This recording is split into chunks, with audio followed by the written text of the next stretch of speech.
मुखातिब हूं फिर एक बार आपसे बहुत दिनों के बाद, क्योंकि बोलना बहुत जरूरी है। जब बाबा साहब अम्बेडकर के बनाए संविधान को तोड़ने की कोशिश की जा रही, जब इस देश के कानून को तोड़ने की कोशिश की जा रही है, उसे मैनिपुलेट करने की कोशिश की जा रही है, और इस देश के सियासत्ता धर्म के नाम पर इस देश की अखंडता को खंडित करना चाहते हैं, इस देश के गंगा जमुना के तहजीब को बर्बाद करना चाहते हैं, तो हमें बोलना पड़ेगा, आप सबों को बोलना पड़ेगा। इसलिए मैं आज महाकुंभ में हुए स्कैम घटनाओं और उन तमाम प्रोपगंडाओं पर मैं आपसे मुखातिब हूं कि किस तरीके से महाकुंभ के नाम पर इस देश के आम और अवाम के मनोभाव को, इस देश के आम और अवाम के धार्मिक एकजुटता को तोड़ने की कोशिश की गई है। और इस देश की सियासत्ता, चाहे वो उत्तर प्रदेश की शासन हो या फिर केंद्र सरकार की शासन हो, दोनों में कोई अंतर नहीं है। दोनों ने इस देश में जो महाकुंभ के नाम पर लाशों का खेला खेलने की कोशिश कर रही है सरकार, उसे आप सबको समझना पड़ेगा। ये देश और ये सियासत ये नहीं था जो आजादी के समय था। आजादी के समय और आज 75-76 सालों के बाद अगर आप देखेंगे तो वही हालात पैदा किया जा रहा है, जहां पर फूट डालो और शासन करने की नीति बनाई जा रही है। इस देश के संविधान को बरगलाया जा रहा है, मैनिपुलेट किया जा रहा है, और जिसकी सत्ता उसकी भैंस की कहानी फिर से शुरू की जा रही है।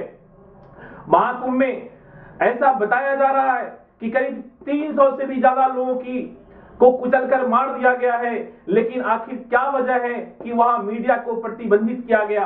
आखिर क्या वजह है कि मीडिया को रिपोर्टिंग करने से रोका गया है?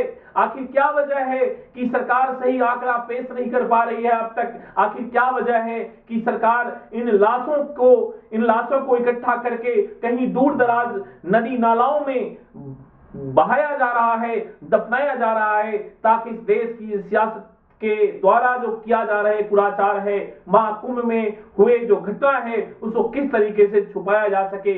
इसलिए मेरी कोशिश है कि जब इस देश में जरूरत पड़ती है तो देश की आकाओं को ललकारने का काम इस देश के वकील और इस देश के लीगल जो फ्रेटर्निटी से जुड़े हुए लोग हैं वो हमेशा आवाज उठाते रहे हैं।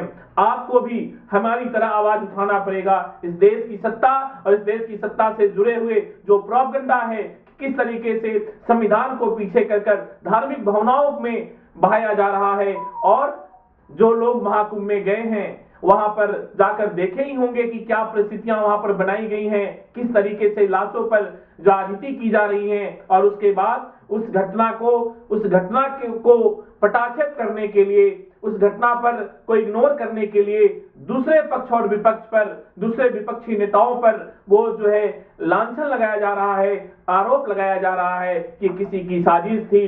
तो कुल मिलाकर मैं ये कहना चाहता हूं कि आपको अपनी आवाज उठानी पड़ेगी। आपको इस देश के सियासत्ता के खिलाफ जो उनकी गलत नीतियां हैं, जिस तरीके से प्रोपगंडा पेश की जा रही है, फूट डालो और शासन करो की नीति को फिर से जागृत करी जा रही है, उसे आपको समझना पड़ेगा। आपको एकजुट होना पड़ेगा। इस देश में फिर से संविधान का राज्य स्थापित करना पड़ेगा, लोकतंत्र प्रजातंत्र का राज्य स्थापित करना पड़ेगा, क्योंकि अगर आप नहीं बोलेंगे तो धीरे धीरे ये सारी चीजें डेमोलिश होती चली जा रही है। और किसमें? इस देश की जो वर्तमान सियासत्ता है, ये जो सियासतगर्द है, उनके द्वारा किया जा रहा है। आज मैं इस वीडियो को यहीं रोक रहा हूं। बहुत बहुत शुक्रिया।